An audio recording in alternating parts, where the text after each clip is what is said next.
შემოქმედება რა არის? შემოქმედება, ესე იგი უყურეთ, ადამიანების საქმიანობა შეიძლება დაიყოს ორ ძირითად სახეობად, ხო, არის შემოქმედებითი საქმიანობა, არის რეგლამენტირებული საქმიანობა, ასე დავარქმევდი, ხო? არა შემოქმედებითი, რეგლამენტირებული საქმიანობა.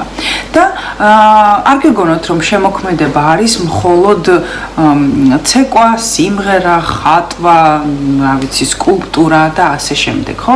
არა, შემოქმედება არის იმ შემთხვევაში, როდესაც შემოქმედებით საქმიანობასთან გვაქვს საქმე, იმ შემთხვევაში, როდესაც ადამიანს გაუჩნდა რაღაცა იდეა, უნდა ამ იდეის განხორციელება, დაახლოებით კი იცის რა და როგორ უნდა გააკეთოს, მაგრამ აი კეთების პროცესში მოდის, ხო, რაღაც მონახაზი კი გაქვს თავში, მაგრამ კეთების პროცესში, ჰოპ, ის ისე წავიდა, ეს ესე მოითხოვა, ის ისე მოითხოვა თვითონ საქმემ, თუ ნივთს აკეთებ ნივთმა, ხო, რაღაც თუ ნაწარმოებს ქმნი ნაწარმოებმა, აი ასე მოითხოვა და ანუ იწყებ საბოლოო ჯამში რა გამოგივა არ იცი, ხო, ანუ აი საბოლოო ვარიანტი რა იქნება ჯერ არ იცი და დაახლოებით კი იცი როგორ რა ინსტრუმენტებით რა ხერხებით მიაღწევ ამ ყველაფერს შედეგს, ხო, მაგრამ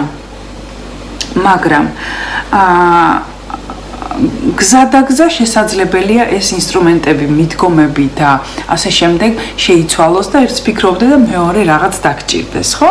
ეს არის შემოქმედება და შემოქმედება არის აბსოლუტურად ყველაფერში, როდესაც ახალს ქმნი რაღაცას, ხო?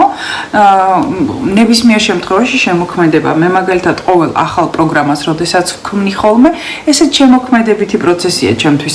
ვიცი ვთქვათ რა, ძირითადი ინფორმაცია უნდა ჩავდო რა თემაზეა, მაგრამ სულ ძიებაში ვარ, სულ ახლის მოპოვებაში და შესაბამისად, რას შევთავაზებ, როგორ შევთავაზებ, შეიძლება სრულიად ახალი, შეიძლება კი არა ყოველ ჯერზე სრულიად ახალი რაღაც გამოდის ხოლმე და ძალიან მომწონს მე პირადად ეს პროცესი, ხო?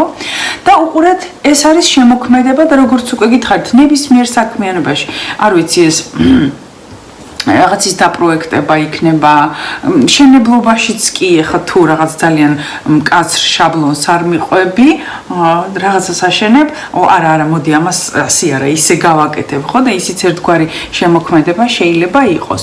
მაგრამ არის მეორე სახის საქმიანობა, როდესაც იცი რა უნდა გააკეთო, ზუსტად იცი რა შედეგი უნდა მიიღო და ზუსტად იცი რა ხერხებით უნდა გააკეთო.